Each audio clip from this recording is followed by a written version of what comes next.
Sir, आपने हमको 15 minute दिया है, तो मैं आपसे एक आखिरी सवाल पूछना चाहूँगा, और वो है फॉरवर्ड लुकिंग, क्योंकि अब आगे का एजेंडा भी फॉरेन पॉलिसी का बहुत एक्शन पैक्ड है, और एक जो बड़ा माइलस्टोन होगा वो होगा न्यूयॉर्क जाना और यूएन जनरल असेंबली, और उसके अलावा साइडलाइंस में बहुत सारी मुलाकातें। तो वो कौन कौन से एक्शन और एजेंडा हैं जिन पर हमको नज़र रखनी चाहिए कि आने वाले दिनों में ग्लोबल स्टेज पर भारत क्या कर रहा होगा? देखिए, अभी तो मैं कहूँगा कि आने वाले दिनों में दो बड़े घटनाएं हैं। एक तो वो समिट ऑफ द फ्यूचर है। समिट ऑफ द फ्यूचर, क्योंकि जो आप जानते हैं ये सस्टेनेबल डेवलपमेंट गोल्स जो खासकर जो विकासशील देश जो हैं उनकी तरक्की की एक किस्म से ये असेसमेंट है। उनको टारगेट्स दिया गया था कि आप 2030 तक आप ये टारगेट्स आप वहाँ तक पहुँचेंगे। अब कोविड के कारण और कुछ और भी कारण हैं, उसके कारण आप सब लोग जो हैं ये टारगेट से काफ़ी पीछे हैं। ये चिंताजनक विषय।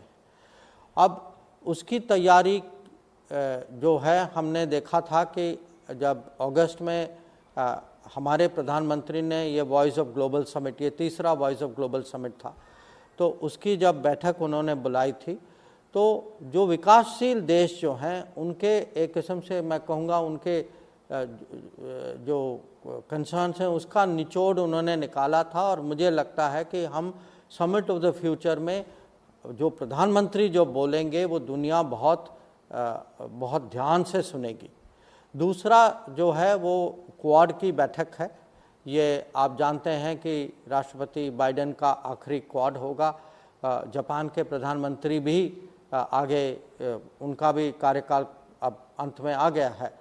तो ये जो है पिछले कुछ सालों में क्वाड में काफ़ी प्रगति हुई है। तो हम चाहेंगे कि इस मीटिंग में कुछ और भी आगे कदम आए। तो मैं ज़रूर आपको इससे ज़्यादा डिटेल में इस समय तो बता नहीं पाऊँगा, पर मैं अगर आप कह रहे हैं कि फॉरवर्ड प्रेडिक्शन अगर आप करें कुछ आगे वाले आने दिनों के लिए, मैं कहूँगा इन दोनों को आप ज़रूर फॉलो करें। ज़रूर। और एक सवाल का और लालच है, बहुत छोटा सा, वो ये कि क्या हम ये कह सकते हैं कि प्रधानमंत्री मोदी का तीसरा कार्यकाल दरअसल इस बार फॉरेन पॉलिसी, भारत की फॉरेन पॉलिसी से डिफाइन होगा, और वर्ल्ड पीस की एक बड़ी लीडरशिप सामने आएगी, उसको मोदी लीड करेंगे, ये कार्यकाल 5 साल का इस प्रकार डिफाइन होगा? आप एग्री करेंगे? नहीं, देखिए, मैं तो कहूँगा कि जो ये तीसरा कार्यकाल जो है भारत में बहुत प्रगति होगी। आप देखेंगे कि नेशनल डेवलपमेंट की अलग अलग क्षेत्रों में मुझे पूरा विश्वास है कि हम काफ़ी कुछ कर पाएंगे।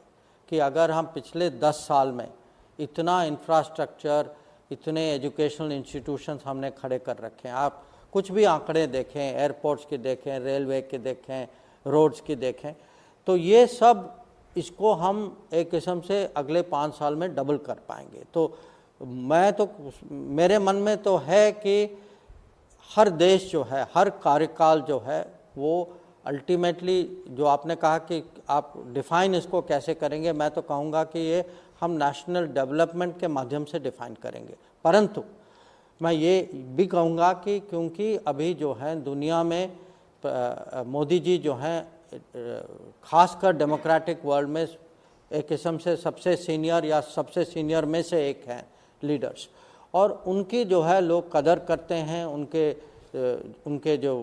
उनकी सोच जो है उस पे लोग बल देते हैं।